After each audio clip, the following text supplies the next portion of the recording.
Thank you for viewing my newest tarot video. I'm doing a tandem reading for Prince William and Prince Harry.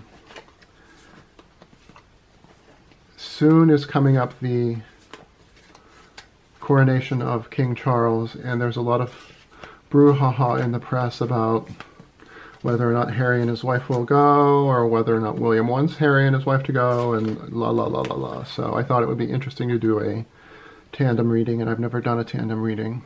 So it's essentially a 10-card Celtic cross spread, although I don't spread them out because there's not really a whole lot of room, and I'm using two different tarot decks.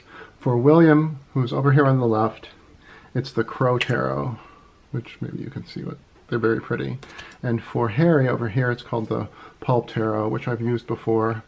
It has a sort of tabloid kind of feeling to it, and it fits, I think, his situation. So let's start with William. Okay, the general atmosphere for Prince William as of early February 2023 is... Ooh, okay. Four of Swords.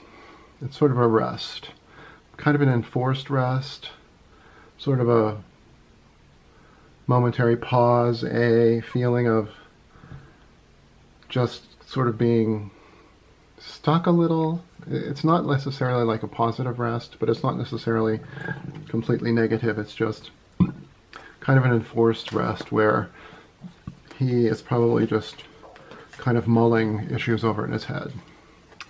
So the first card for Prince Harry, the general atmosphere is, ooh, the Empress, but it's reversed. This is usually the card of like motherhood, bounty. So I'm going to say that given the fact that his book has come out recently, he is maybe feeling a little burnout.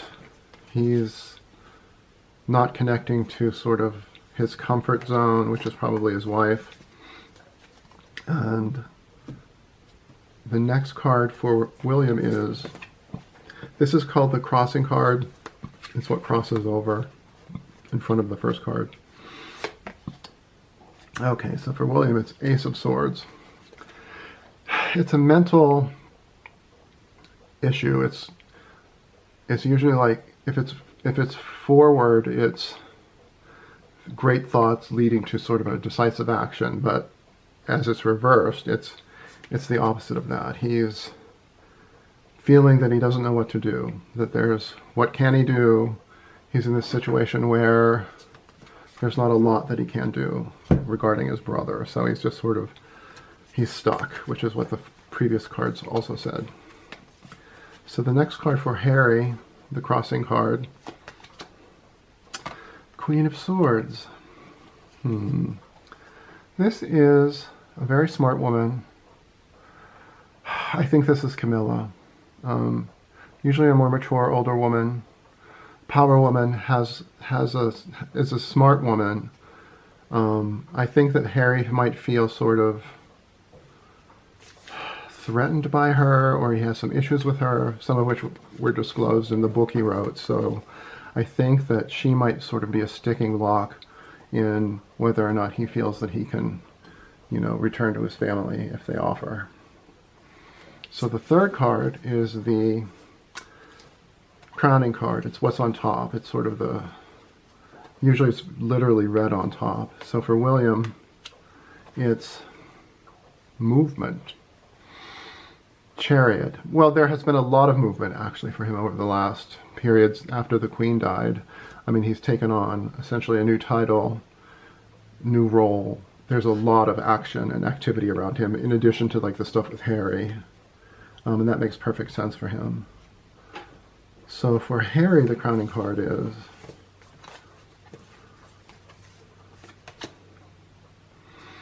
Eight of Wands. Okay, again, a lot of activity. This is usually like career related, which with his book out, and he has been doing a lot of interviews, and he and Megan live in California near Showbiz. So there's a lot of options opening up for him and for her regarding what they were going to do now.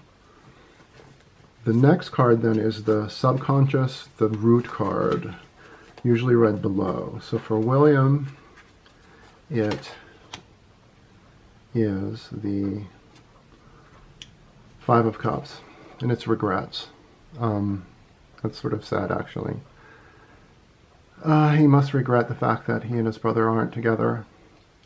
There's also, I think, some regret for the life that he used to have. He was somewhat more private before the death of Queen Elizabeth, but now he's having to move forward and step up more and do more prince things. And so he and his family are going to have to be a lot more present in the media. And the background, literal background, is like this nature hidden area. And I think that that's kind of what he's giving up, sort of that sanctity and that safety that he had with his wife and his children. And so that's kind of gone. So for Harry, the subconscious is Knight of Cups, but it's reversed. Let me think about that one. It could be a regret for the youth that he spent with his brother, although given what he said, I guess they weren't as close as we all thought they were. But this could also, it's essentially a loss. He's feeling kind of a loss of, or he's questioning, I will say he's questioning what went before. Because I think the Knight of Cups is him. And he's looking at his experiences, and maybe he regrets some of the things that he did, like with the Nazi uniform and sort of the way he lived. And so he's examining his life, which we know from the book. So that's where he is now. Okay, so the next card is what's passing away. So for William it is the Emperor, but it's reversed. Let me think about that one. I think that essentially is about the Queen, even though it's a male card, but she was the head, and she represented sort of this period of stability, of duty, and that's passing away with her loss. And so now there's a whole new kind of thing that's opening up in the whole country, and they're probably all kind of they'd probably feel a little out of sorts with what might be coming. So for Harry, what's passing away? The Emperor. It's the same card, and it's in the same position. Same thing. Oh, that's really interesting. That's very interesting. Again, and it also could maybe be related to his father a little. I think maybe for Harry, like, he's kind of lost his father. I mean, he didn't say a lot of really negative stuff about Charles. Like, I think that he gave Charles a break, and I think he cares for his dad. But, you know, he's gone. There's a whole different setting on, so what he had with him is gone, and that's a regret. So what's opening up for William is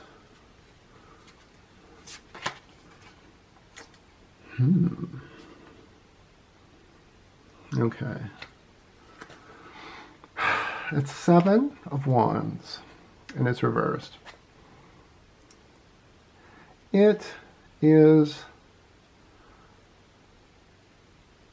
a feeling of not necessarily having control of one's life. And for him, everything is very prescribed for him because he can't really live his own life, obviously, because he inherited this title and he has to do it. So he's facing that more, which again fits with the stuff I talked about before about the regrets. So he has to face that. And as I guess it gets closer to Charles's coronation, then William himself, has to sort of look back and say, or look inside himself and say, oh, that's going to be me at someday. I'm going to have to do this because this is my destiny. And so he's trying to sort that stuff out in his head and come to terms with it.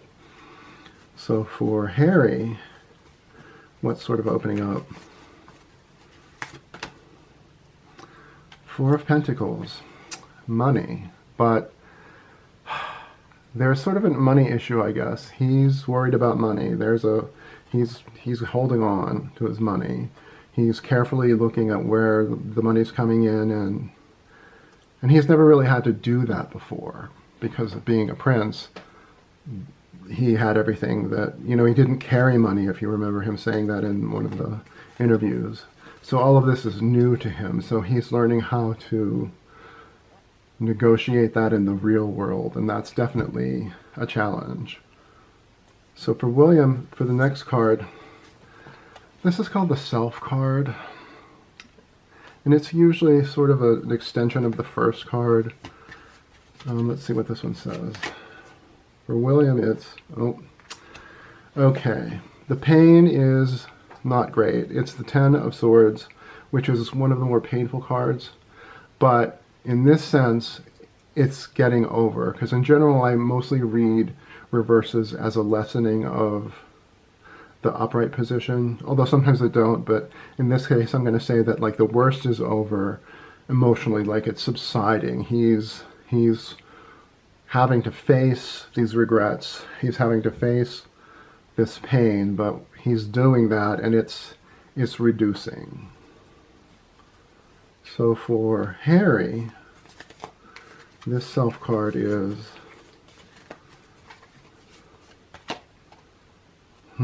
okay. Ten of Wands reversed. It's about taking on too many burdens and feeling overwhelmed. Though, again, since it's reversed, I'm going to say that the burdens are lessening, that he's maybe learning how to navigate that stuff more, because that fits with this card before it. Because again, he's literally never had to do any of that stuff. He's never had to live like a real life like the rest of us and live in the real world, even though like they live very well, obviously, but I mean, it's all different for him than it would be for us. So he's learning how to deal with that kind of stuff that he didn't have to deal with before. So the next card is the House card, and it's sort of what is viewed from the outside by the public, other people, about the situation or the person. So for William, it is the Knight of Cups. And I think that people around him or in his country see him as being the victim of Harry, because this Knight of Cups, who I think is Harry, is reversed. And as I said before, I sometimes read them as alleviating, but I think in this case it's about him being treated unfairly. Like, I think the British public views William as sort of the victim. Like, they don't particularly care for the way that Harry has disclosed things, and they see that William has this burden of his brother on him. Now, I'm not saying I agree with any of that stuff, but that's what the cards are saying. So for Harry, the House card is Eight of Swords, which means sort of like an enforced jail sentence in a sense. Like you're surrounded by the swords and you can't move. So I think that's what people see of him. That they think that he has made choices that's going to lead to him being stuck and that he's going to regret them. So the ninth card is the Wish card, or the What You Wish Doesn't Happen card. We'll just see what we get here. Okay, so for William, I'm going to say it's about women, but it's also about wisdom. Maternal wisdom, maybe sort of like, if you want to think about like him taking inspiration from the life of Queen Elizabeth, or maybe even from the charity work of his own mother, that like he's hoping that he can find that, and that can lead him to a place of happiness, that like by doing his duty he can make those connections that the Queen did, and that Princess Diana definitely did with, you know, helping others. So for Harry, the wish card is, he wants to get things together and moving forward. He is hoping that the choices that he's made are going to lead him to a positive place. I think that's pretty straightforward, so I'm not going to read any more than that one. The last card, well, in general, the last card is the 10th card, although sometimes I read more if it's not resolved. So for William, oh, okay, so it's an incomplete happiness. And that actually fits with all of the previous cards for him. So it's still going to be a period of complexity. There's ups, there's downs, especially in leading up to the coronation. He's going to have to face the fact that he and his brother, that relationship is definitely changed and may never resolve. He has to face that his life as he knew it is different, and that he is going to have to fulfill this duty at some point. And I think that that's probably a difficult thing. Though, I mean, given this card, I think that he's hoping he can find the connection, that he can build that in himself. So for, you know, actually, I'm going to pull another one for William, just out of curiosity.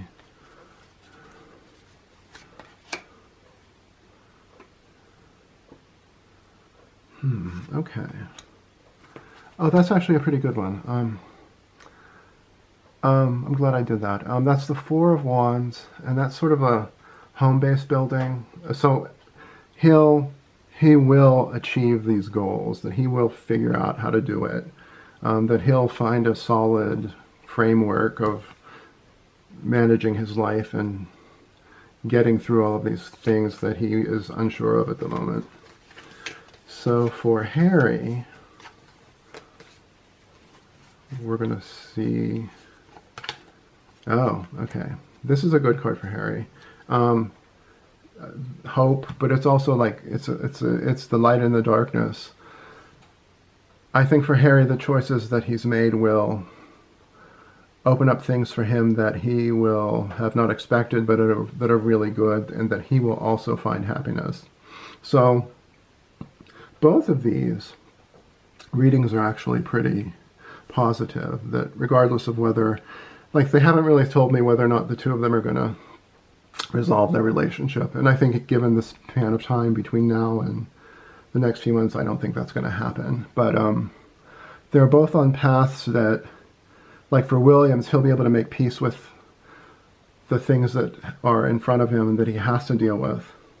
And he'll come to sort of a comfortable acceptance of it. And for Harry, it's going to lead him to some insights personally, and that it will make him, or not make him, but it'll bring him the happiness that I think he's been seeking. So you'll have to let me know if you like these tandem readings, and if there's anything else. I can't think of anything else at the moment, so thank you again for watching, and I'll see you next time.